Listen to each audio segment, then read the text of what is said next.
अगर आप बिहार डीएलएड या बिहार एसआई या बीपीएससी टीआरई 4 की तैयारी कर रहे हैं या बिहार के किसी भी एग्ज़ाम या अदर एग्ज़ाम की तैयारी कर रहे हैं तो ये बुक आपके लिए इम्पॉर्टेंट है। आप यहाँ देख सकते हैं सेकेंड एडिशन बुक है जो कि पॉकेट जीके बुक है, जो कि सामान्य ज्ञान बुक है। और इस टाइम इसका मार्केट में बहुत ज़्यादा डिमांड है, क्योंकि खान सर का कहना है कि इसमें से 70% क्वेश्चन आए हुए हैं पिछले साल। तो आप इसको ज़रूर जितना हो सके उतना इसको रिवीजन कीजिए, बनाइए, और आपका एक ही बार में एग्ज़ाम निकल जाए। तो आप इसको पूरा वीडियो देखिएगा, या पीडीएफ या किसी बुक से आप पढ़ सकते हैं। तो आप इसको ज़रूर देखिएगा, और जहाँ आपको इम्पोर्टेंट लगे वहाँ पे आप नोट्स ज़रूर बनाइएगा। और आज का हमारा टॉपिक रहेगा, जैसे कि आप देख सकते हैं, प्राचीन भारत से, और इसमें मध्य भारत और आधुनिक भारत इसमें दिया हुआ है। तो ऑलरेडी हमारा वीडियो 5 बन चुका है, आप प्राचीन भारत से और आधुनिक भारत से, तो आप उसको ज़रूर देखिए। अगर आप हमारे चैनल पर नए हैं तो प्लीज़ लाइक शेयर सब्सक्राइब ज़रूर करें, ताकि जब भी वीडियो जाए तो आपको नोटिफिकेशन सबसे पहले मिले, और आप शेयर ज़रूर करें। चलिए बिना देर के हम लोग वीडियो की तरफ बढ़ते हैं। यहाँ पर आप देख सकते हैं इसका आज का हमारा टॉपिक है प्राचीन भारत से, और हमने पिछले वीडियो में यहाँ तक कंप्लीट करा दिया है। और आज हम लोग ये स्टार्ट करेंगे यहाँ पे जैन से। जैन लोगों के अनुसार चंद्रगुप्त मौर्य के शासनकाल के अंत में मगध में 12 वर्षों का भीषण अकाल पड़ा। तो ये क्वेश्चन बार बार पूछता है, आप इसको जरूर नोट कर लीजिएगा। चंद्रगुप्त मौर्य के समांत पुष्पगुप्त ने गुजरात में सुदर्शन झील का निर्माण करवाया।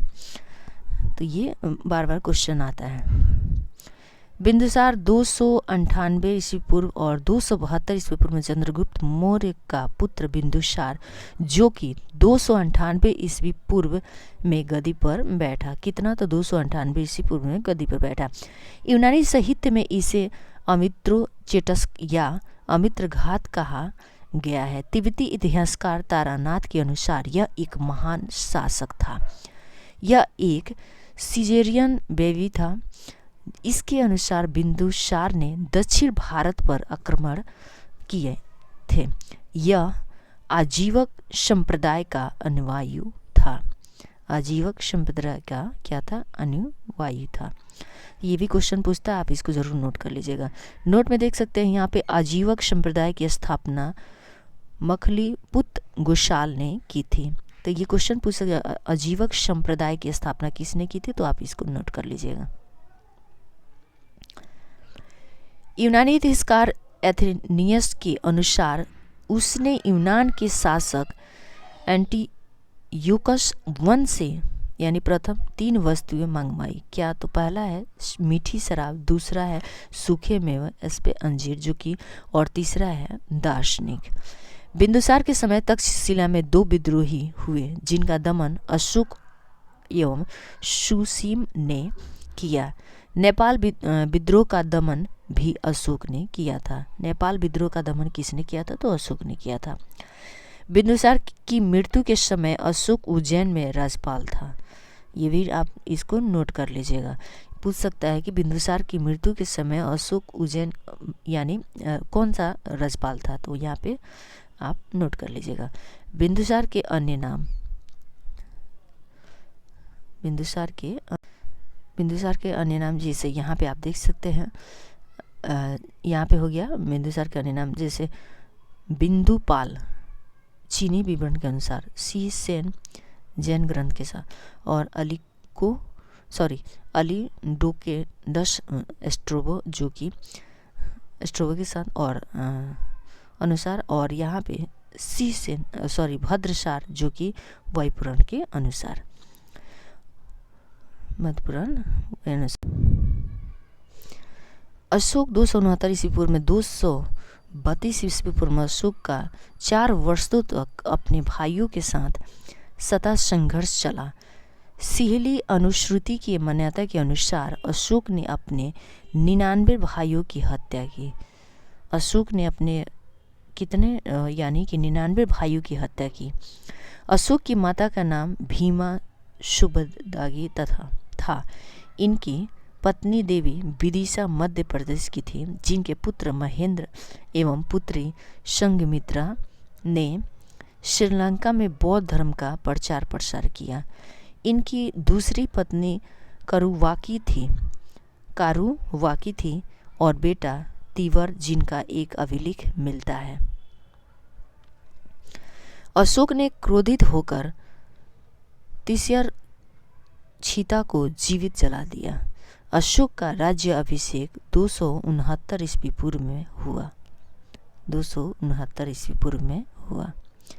अशोक का नाम अशोक वर्धन जो कि पुराण के अनुसार, और अशोक मौर्य जो कि गिरनार अभिलेख के अनुसार, और अशोक जो कि मास्की गुजरा नेट्टूर और उदय गोलम अभिलेख के अनुसार, और प्रियदर्शी जो कि ब्राभू शिलालेख के अनुसार।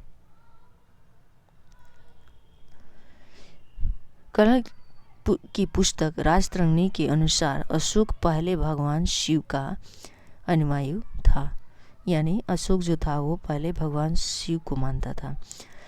ये किस में लिखा है? तो कर्ण की पुस्तक में लिखा है। तो ये बार बार पूछता है, आप लोग इसको नोट कर लीजिएगा। अशोक ने श्रीनगर शहर की स्थापना की। पूछ सकता है कि श्रीनगर की स्थापना किसने की? तो अशोक ने किया था, स्थापना की। वहाँ शिव मंदिर का निर्माण करवाया। राजतरंगिणी को भारतीय इतिहास की प्रथम पुस्तक माना जाता है। ये भी आप नोट कर लीजिएगा, भारतीय इतिहास की प्रथम पुस्तक माना जाता है। तथा कर्ण जय संहिता के दरबार में था। अशोक ने नेपाल में भी ललित पाटन शहर बसाया था। अशोक ने ही ललित पाटन शहर को बसाया था। अशोक ने अपने राज्य अभिषेक के 8वें वर्ष 261 ईस्वी पूर्व में कलिंग युद्ध किया। 261 ईस्वी पूर्व में क्या किया? तो युद्ध किया।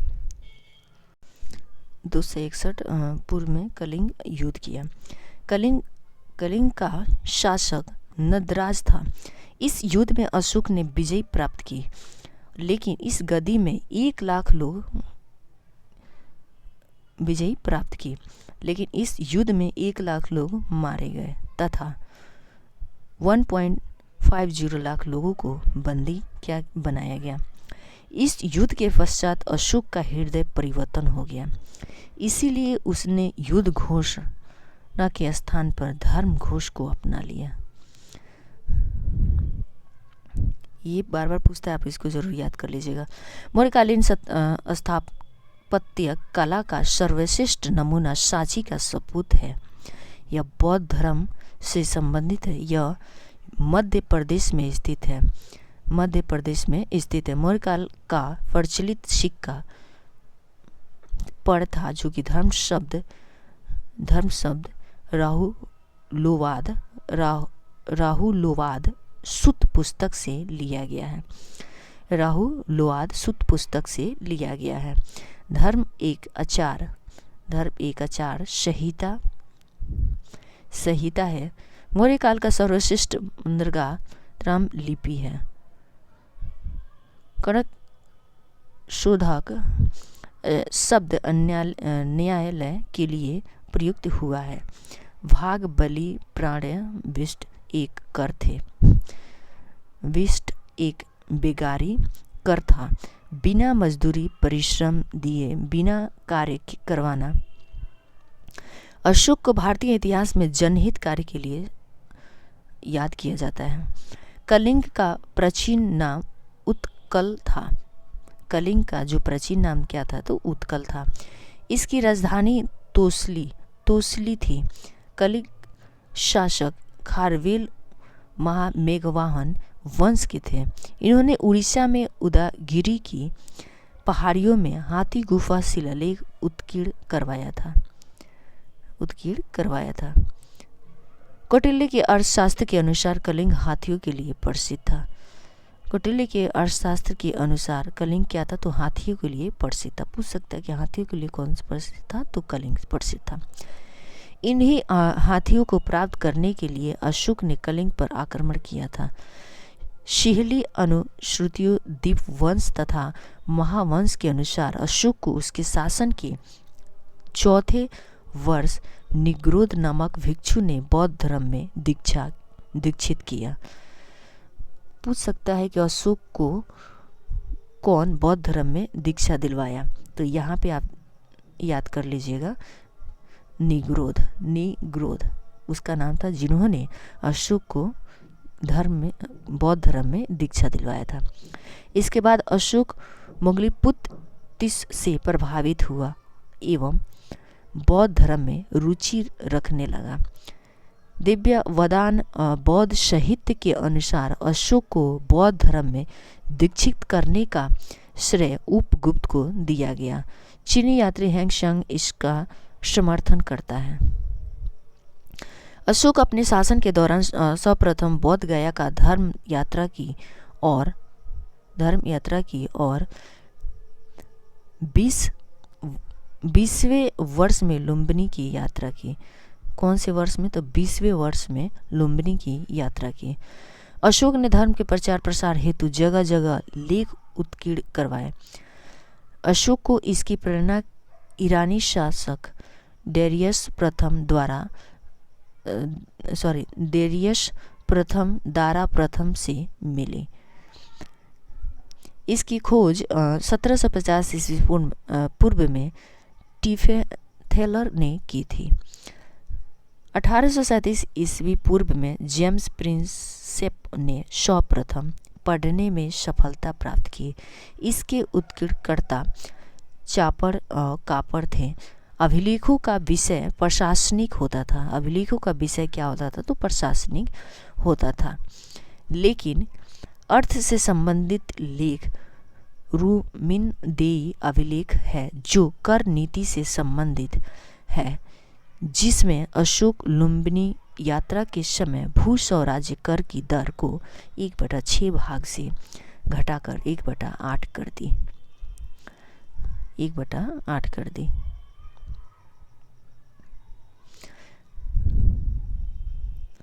अशोक के समकालीन मिस्र का राजा टोलनी द्वितीय था। ब्राह्मणी लिपि के अभिलेख गुजरात के से प्राप्त होते हैं तथा ग्रीक व अरमाइक लिपि के अभिलेख का कंधार एवं काबुल से तथा खरोष्टी के शहबाजगढ़ी, मानसेहरा और पाकिस्तान में प्राप्त होते हैं। कंधार अभिलेख की खोज 1958 ईस्वी में हुई। तो यहाँ पे ये बहुत ही वीवीआई क्वेश्चन है, आप इसको ज़रूर याद कर लीजिएगा। यहाँ पे देख सकते हैं अभिलेखों की लिपियाँ। ब्राह्मणी लिपि जो कि भारत में खरोष्टी लिपि और भारत में ब्राह्मणी लिपि और पाकिस्तान में खरोष्टी लिपि और अफगानिस्तान में जैसे ग्रीक लिपि और अरमाइक लिपि अफगानिस्तान में।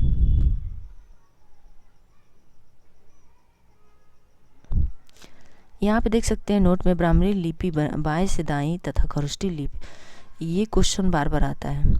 ब्राह्मणी लिपि बाएं से दाएं पूछता है कि ब्राह्मणी लिपि दाएं से बाएं कौन सी लिपि लिखी जाती है, तो आप इसको जरूर नोट कर लीजिएगा। ये खरोष्टी लिपि दाएं से बाएं की ओर लिखी जाती है, तो ये इम्पोर्टेंट है। अशोक ने सार्वजनिक स्थानों पर राजज्ञाएं स्थापित करवाई थी। दीर्घभाषी अभिलेख होते हैं जिसमें 2 लिपियां सम्मिलित होती हैं, जिसमें गंधार से सार-ए-कुन्ना अभिलेख प्राप्त हुआ जो ग्रीक व अरमाइक मिश्रित लिपि में था। अशोक ने अभिलेखों को 3 भागों में विभाजित किया था। कितने भागों में? तो 3 भागों में। यहाँ पे देख सकते हैं शिलालेख, स्तंभलेख और गुहालेख। और शिलालेख को बृहद और लघु और जो कि स्तंभ लेख को बृहद और लघु में। अशोक ने 8 स्थानों पर बृहद शिलालेख करवाए जिनकी संख्या कितनी है? तो 14 है। 14 है बृहद शिलालेख। यहाँ पे आप देख सकते हैं।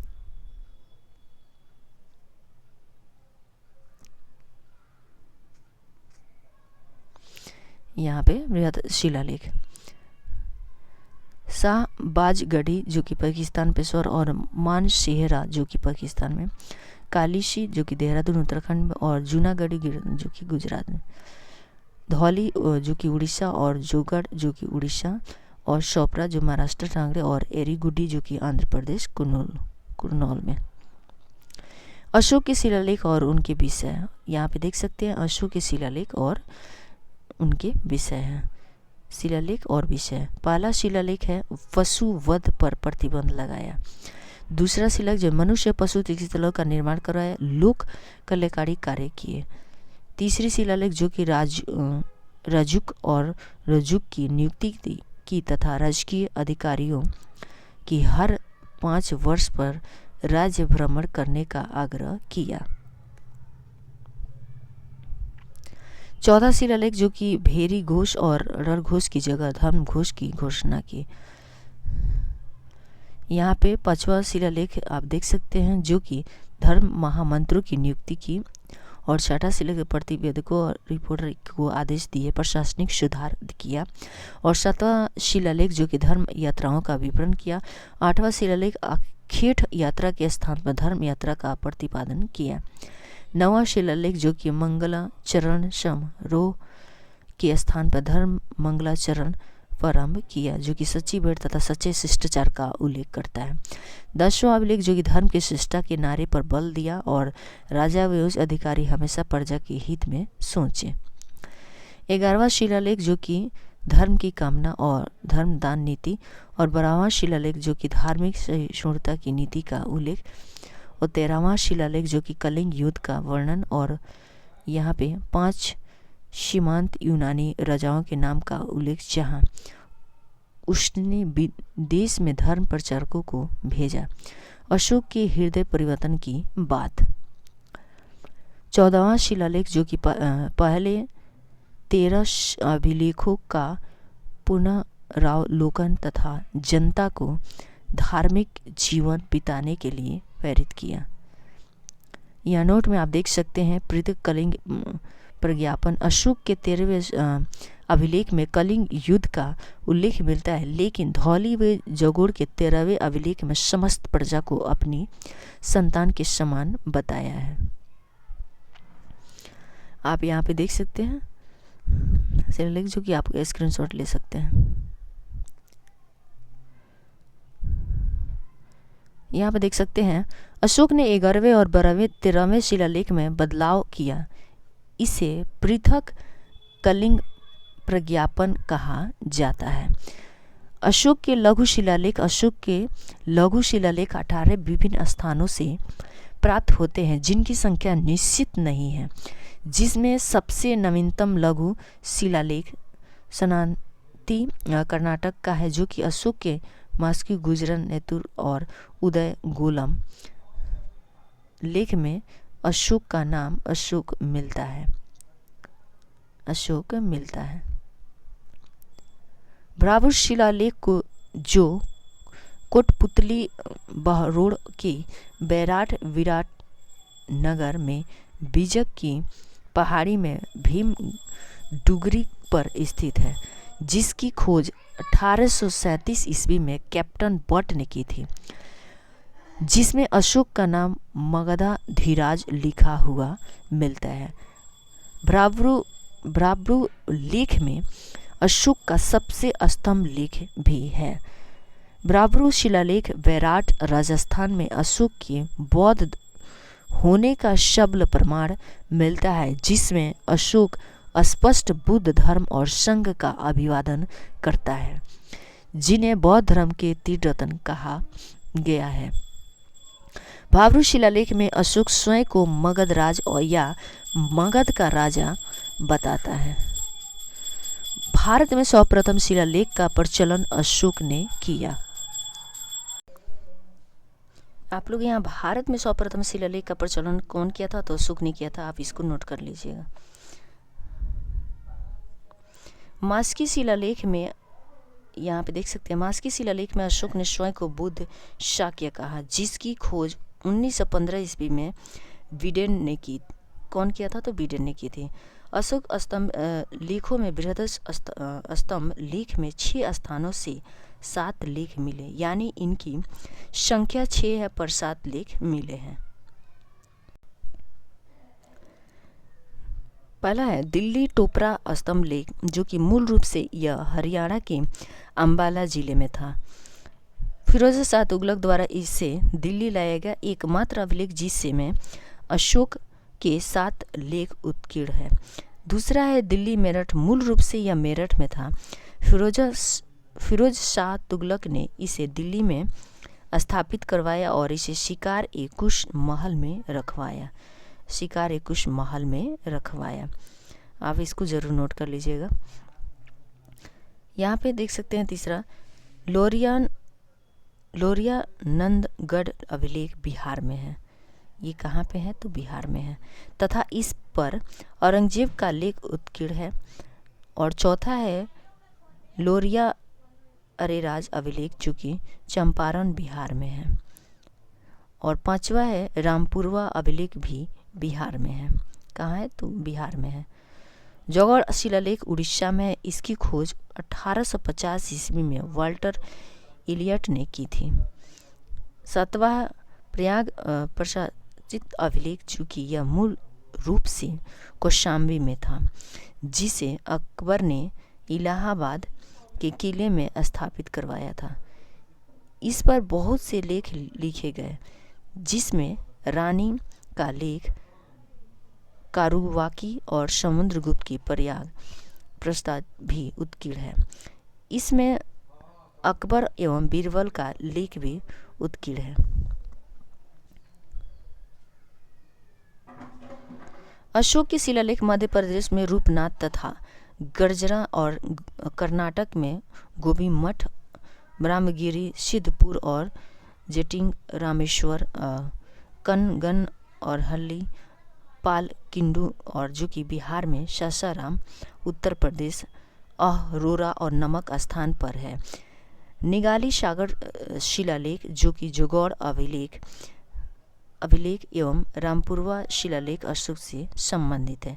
अशोक के लघु स्तंभ लेखों में राजकीय घोषणाएं मिलती हैं।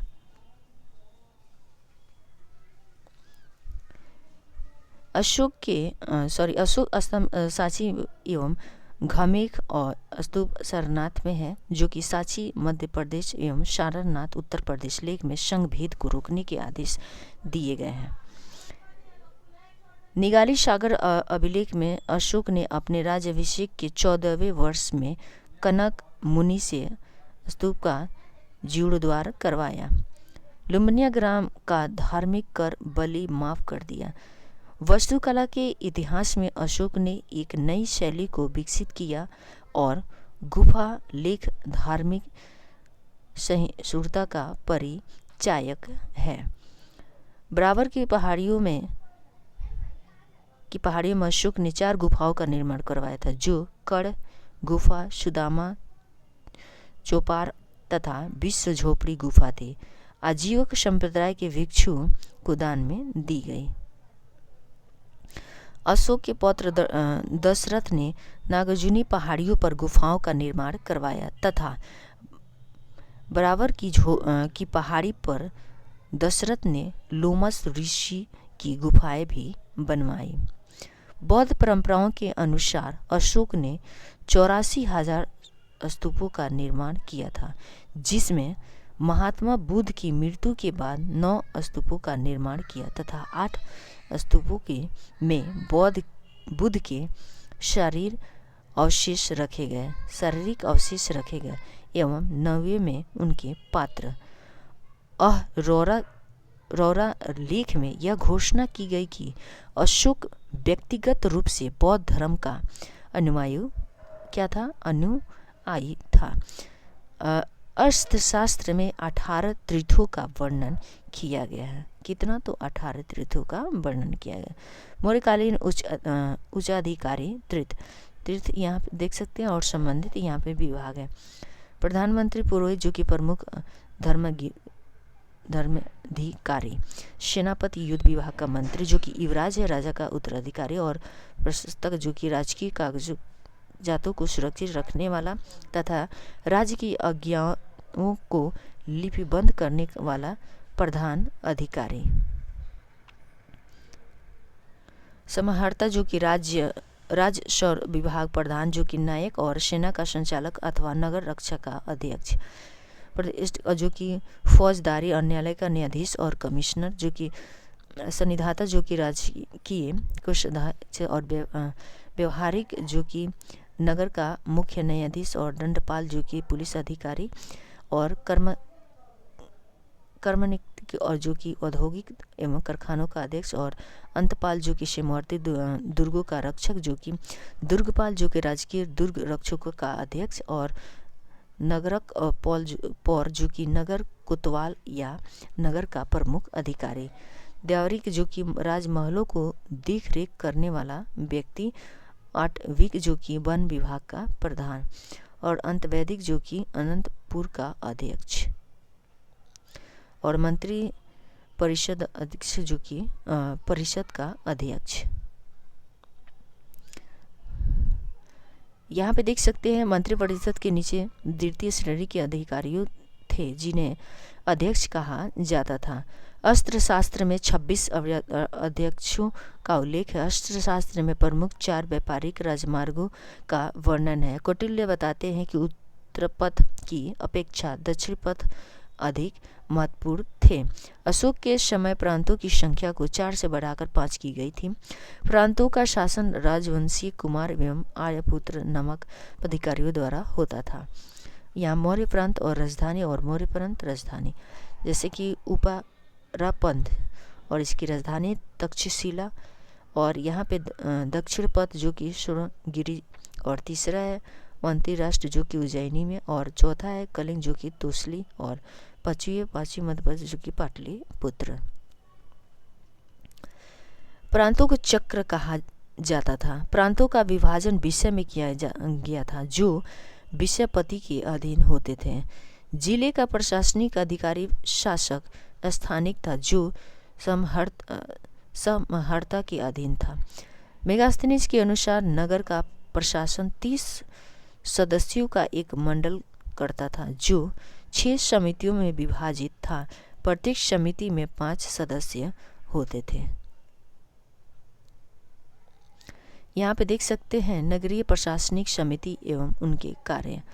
यहाँ पे समिति कार्य देख सकते हैं। प्रथम समिति जो कि उद्योग शिल्पों के लिए, द्वितीय समिति जो कि विदेशियों की देखभाल के लिए, और तृतीय समिति जन्म मरण के लिए, और चौथी समिति जो व्यापार वाणिज्य के लिए, और पांचवा जो समिति है वस्तु की बिक्री, और छठा जो समिति है बिक्री कर के लिए।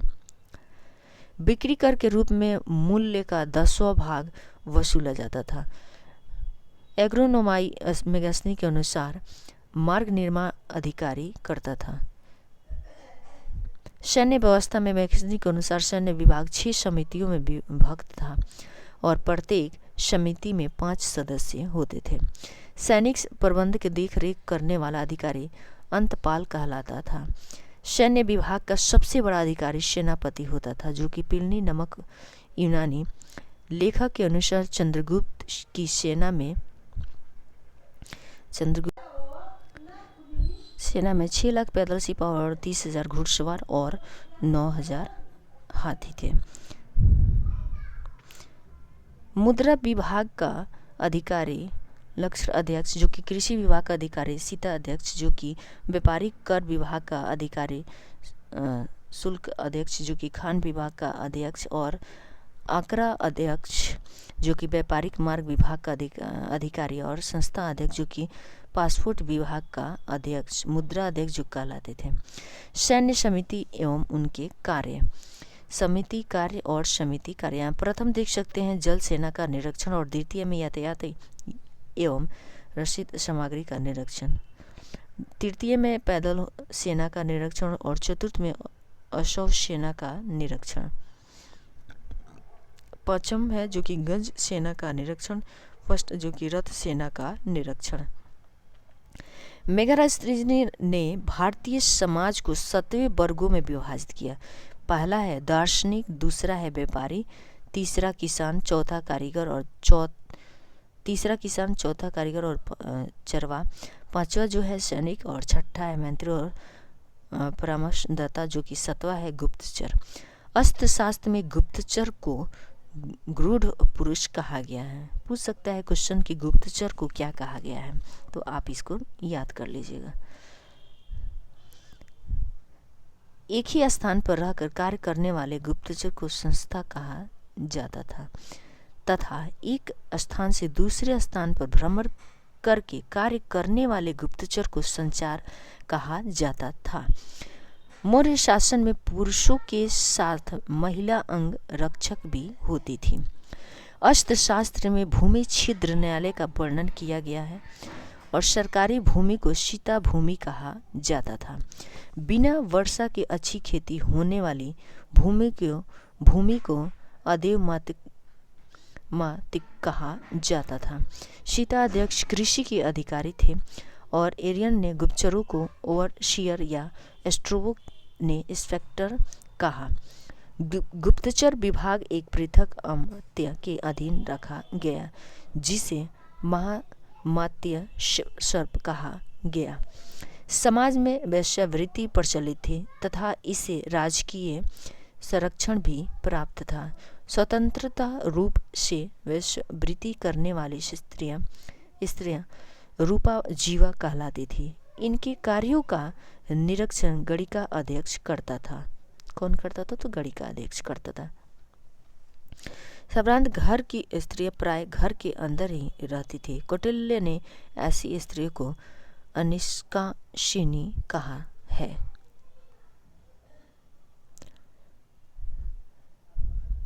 यहाँ आप देख सकते हैं मौर्य शासन जो कि 137 वर्षों तक रहा था। भागवत पुराण के अनुसार मौर्य वंश में 10 राजा हुए जबकि वायु पुराण के अनुसार 9 राजा हुए। मौर्यकालीन अर्थव्यवस्था में दासों का महत्वपूर्ण योगदान था। मेगास्थनीज के अनुसार मौर्य काल में दास प्रथा नहीं थी। मेगास्थनीज के अनुसार मौर्य काल में दास प्रथा नहीं थी। मौर्य शासन में 2 प्रकार के न्याय व्यवस्था थी जिसमें धर्म स्थानीय व्यवस्था एवं कटक शोधन न्यायालय थे। राजुक को क्षेत्रीय न्यायाधीश गणराज्य न्यायाधीश कहते थे। मौर्य वंश का अंतिम शासक बृहदत्त था। यहाँ पे पूछ सकता है कि मौर्य वंश का अंतिम शासक कौन था? तो बृहदत्त था। इसकी हत्या इसके सेनापति पुष्यमित्र शुग ने 185 ईस्वी पूर्व में कर दी और मगध पर शुग वंश की नींव डाली। यहाँ पे देख सकते हैं मयोत्तर काल जो कि पहला है। यहाँ पे देख सकते हैं शुंग वंश, कर्ण वंश और शतवाहन वंश और इंडो ग्रीक और शक वंश और छठा है कुषाण वंश और 7वां है संगम काल, चेर वंश, चोल वंश और पांड्य वंश। शुंग वंश जो कि 185 ईस्वी पूर्व में 150 यहाँ पे देख सकते हैं 185 पूर्व से 75 ईस्वी पूर्व तक। बाणभट्ट की हर्षचरित के अनुसार पुष्यमित्र शुग ने अंतिम मौर्य शासक बृहदत्त की हत्या कर दी। ये भी बहुत ही इम्पोर्टेंट है, आप इसको जरूर नोट कर लिए। यहाँ आप देख सकते हैं पुष्यमित्र शुग वंश का संस्थापक पुष्यमित्र जो कि 184 ईस्वी पूर्व तथा यह स्वयं ब्राह्मण जाति का था। इसने ब्राह्मण धर्म को संरक्षण दिया। बौद्ध साहित्य में पुष्यमित्र को बौद्ध धर्म का दुश्मन बताया गया क्योंकि इसने पाटलिपुत्र के कुक्टूराम विहार को तोड़ने का कई बार प्रयास किया था। दिव्य वदान के अनुसार इसने अशोक द्वारा निर्मित 84,000 स्तूपों को तुड़वाया था। यहाँ पे नोट में आप देख सकते हैं इस वंश की उत्पत्ति के बारे में कोई निश्चित जानकारी नहीं है। संभवतः शुंग उज्जैन प्रदेश के थे जहाँ इनके पूर्वजों मौर्य की सेवा में थे सेनापति के रूप में। पुष्यमित्र ने 2 अश्वमेध यज्ञों का आयोजन करवाया जिसकी पुष्टि पतंजलि की महावार्षिक से होती है। पतंजलि को अश्वमेध यज्ञों का पुरोहित बनाया गया है। शुंग वंश के समय इंडो ग्रीक यौनो शासक मिनाडर ने आक्रमण किया जिसको पुष्यमित्र ने पराजय जीत किया, जिसकी जानकारी गर्गी संहिता से मिलती है। कहाँ से? तो गर्गी संहिता से मिलती है। पतंजलि की पुस्तकें योग दर्शन, योग सूत्र, महाभाष्य पढ़ने के अष्टाध्यायी पर टीका है। यहाँ देख सकते हैं भागभद्र शुग वंश का 9वां शासक था। इसके दरबार में इंडो ग्रीक और शासक एंडियोल किंडास का दूत हेलियोडोरस आया था तथा इसने भगवत धर्म को स्वीकार किया। हेलियोडोरस ने विदिशा की बेसन नगर में गरुड़ स्तंभ स्थापित करवाया। तीसरा है देवभूमि। शुंग वंश का अंतिम शासक था। इस समय शुंग वंश की राजधानी विदिशा थी। कहाँ? तो विदिशा थी तथा सांची सपूत का विस्तार भी इनके समय में हुआ। इनकी हत्या 73 ईस्वी पूर्व में वसुमित्र कौर वासुदेव ने कर दी थी। कौरव वंश के अंतिम शासक सुशर्मा थे। नोट में यह कौरव वंश के संस्थापक वासुदेव कौरव थे। यहाँ पे देख सकते हैं आप सतवाहन वंश। सतवाहन वंश की स्थापना शिमुक ने 30 ईस्वी पूर्व में की थी। शिमुक ने कौरव वंश के अंतिम शासक सुशर्मा की हत्या कर सतवाहन वंश स्थापित किया। यह एक मत सत्तात्मक समाज वंश था क्योंकि नाम के आगे माता के गोत्र का वर्णन है। सतवाहनों ने अपनी राजधानी प्रतिष्ठान में स्थापित की। सतकर्णी प्रथम इस वंश का पहला प्रसिद्ध शासक था। इसकी जानकारी नागनिका के नानाघाट अभिलेख से मिलती है। गाथा सप्तशती की रचना सतवाहन नरेश हाल ने की थी। यह प्राकृत भाषा का ग्रंथ था। सतवाहन नरेश हाल साहित्यकार एवं कवि भी थे। सतवाहन शासकों के समय प्रसिद्ध साहित्यकार गुणड्य भी थे। इन्होंने बृहद कथा की रचना की। सतवाहन वंश का महानतम शासक गौतमी पुत्र सतकर्णी था। गौतमी पुत्र सतकर्णी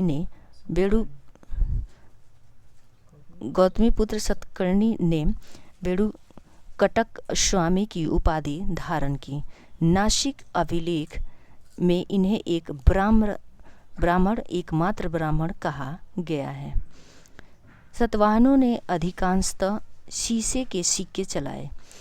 सतवाहन शीशे का आयात रोम से करते थे।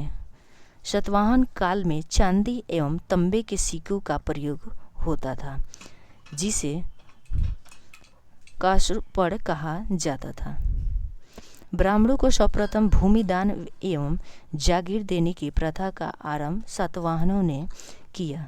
सातवाहनों को पुराणों में आंध्र वृत्य कहा गया है। सातवाहनों ने अमरावती एवं नागार्जुनकोंडा के स्तूपों का निर्माण, अजंता एवं एलोरा की गुफाओं का निर्माण तथा काली की चैत्य का निर्माण करवाया। सातवाहन वंश के शासकों को दक्षिणाधिपति तथा इनके द्वारा शासित प्रदेश को दक्षिणापथ कहा जाता है। यज्ञ श्री सातकर्णी इस वंश का अंतिम प्रसिद्ध शासक था। इसके सिक्कों पर जहाज के चित्र मिलते हैं।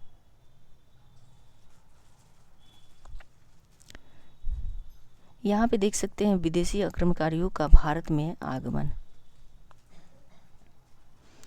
इंडिको और ग्रीक विदेशी आक्रमणकारियों का भारत पर आक्रमण करने का क्रम है, जो कि हिंद, यूनानी, शक, पल्लव, कुषाण।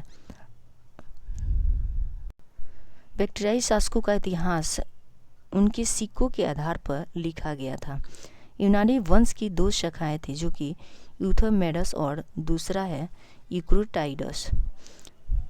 यूथोमेडस शाखा के संस्थापक जो कि डेमेट्रियस थे, यह प्राचीन शाखा है।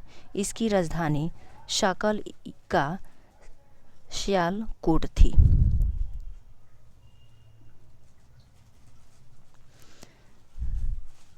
डेमेट्रियस ने अपने पिता की स्मृति यूथिडीमिया नामक नगर बसाया। मिलिंद पन्हो नामक ग्रंथ में मिनांडर एवं बौद्ध भिक्षु नागसेन के बीच साथ वार्तालाप का संकलन है। यूक्रेटाइडस को यूनानी स्रोतों में एशिया का संरक्षक कहा गया। भारत में सबसे पहले सोने के सिक्के यूनानियों ने ही जारी किए। सिक्कों पर राजाओं के चित्र एवं तिथि लेखन की परिपाटी को यूनानियों ने शुरू किया। यूनानियों ने ही भारतीयों को हेलेनिस्टिक कला से परिचित कराया, जिसमें बाद में भारत में गांधार शैली का रूप लिया। नोट में आप देख सकते हैं,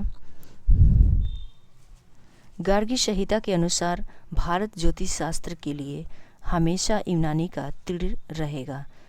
सप्ताह का प्रचलन भी आरंभ हुआ। भारतीय नाट्य कला मतलब कि भारतीय नाटकों पर यूनानियों का प्रभाव पड़ा और विकास भी हुआ। रंगमंच के पर्दे को योनिका कहा जाता है। नोट में यहाँ देख सकते हैं, यूनानी भारतीय मसालों से भी परिचित हुए। काली मिर्च को यौन प्रिय कहा जाता था।